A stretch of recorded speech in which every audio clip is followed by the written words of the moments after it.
بسم اللہ الرحمن الرحیم۔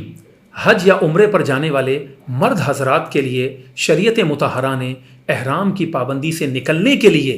حلق یا تقصیر کرانے کے عمل کو لازمی قرار دیا ہے، جبکہ خواتین کے لیے تقصیر کرانا ہی سنت عمل ہے، ان کے لیے حلق کرانے کی اجازت نہیں ہے۔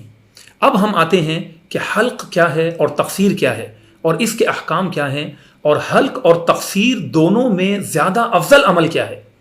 تو یہ بات یاد رکھیں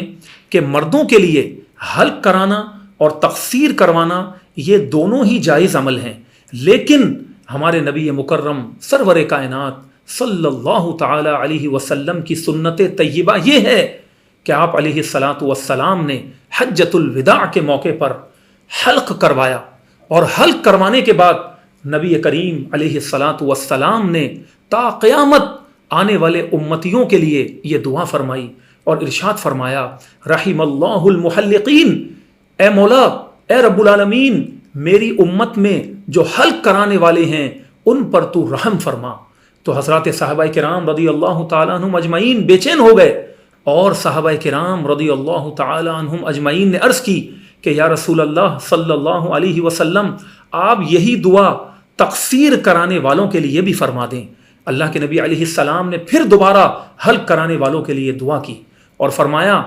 رحم اللہ المحلقین، کہ اللہ تو میری امت میں حلق کرانے والوں پر رحم فرما۔ صحابہ کرام رضی اللہ تعالی عنہم اجمعین نے تیسری مرتبہ عرض کی، اللہ کے نبی علیہ السلام نے پھر دوبارہ حلق کرانے والوں ہی کے لیے دعا فرمائی۔ اس کے بعد چوتھی بار اللہ کے نبی علیہ الصلاۃ والسلام نے تقصیر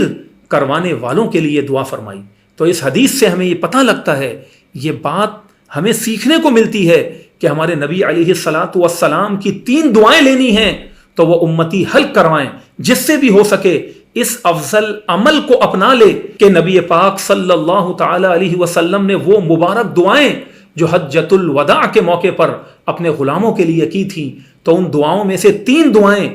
ہمیں بھی نصیب ہو جائیں گی۔ لہٰذا ہم اپنے اسٹیٹس کو دیکھتے ہوئے یا یہ کہتے ہوئے کہ جی ہمیں حج یا عمرے سے فلاں فلاں ملک کے وزٹ کرنے، یا ہم واپس اپنے آفس میں جائیں گے، اپنے کاروبار میں جائیں گے، تو لوگ کیا کہیں گے کہ سر مڑا دیا۔ نہیں، اللہ کی رضا کے لیے بندہ مومن جب اپنے نفس کے خلاف عمل کرتا ہے تو اسے رب العالمین کی رضا بھی ملا کرتی ہے، اور رسول اللہ صلی اللہ علیہ وسلم کی ان دعاؤں میں بھی وہ شامل ہو جاتا ہے کہ دیکھیں کس طرح ہمارے آقا صلی اللہ علیہ وسلم نے 3 مرتبہ رحم اللہ المحلقین فرمایا کہ اللہ حلق کرانے والوں پر رحم فرما۔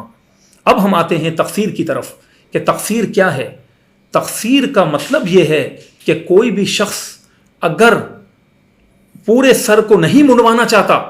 تو اسے شریعت مطہرہ نے اس بات کی اجازت دی ہے کہ وہ اپنے چوتھائی سر کو، یعنی 1/4 آف ہیڈ، سر کے چوتھائی حصے کو، اگر ہم اپنے سر کے 4 حصے کریں تو اس میں سے 1 حصے کے بال کو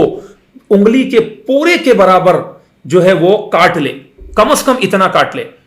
تو اگر کوئی شخص ایک طرف کے بالوں کو صرف پورے کے برابر نہیں کاٹنا چاہتا کہ عجیب سے لگیں گے، اور کسی شخص کے بال بڑھیں اور وہ پورے ہی سر کے بالوں کو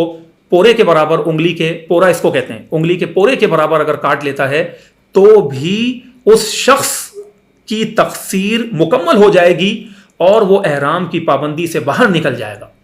تو لہٰذا تقصیر کرانا بھی جائز عمل ہے، اور مردوں کے لیے حلق اور تقصیر دونوں کی اجازت ہے، جبکہ خواتین کے لیے صرف تقصیر کی اجازت ہے۔ لہٰذا خواتین تقصیر کرائیں گی اور مرد حضرات حلق اور تقصیر دونوں کرا سکتے ہیں۔ تقصیر بھی جائز ہے، لیکن افضل عمل حلق کرانا ہے۔ اللہ رب العالمین سے دعا ہے کہ مولا کریم ہمیں حج اور عمرے کے مناسک کو صحیح معنوں میں سیکھ کر اس پر عمل کی توفیق عطا فرمائے۔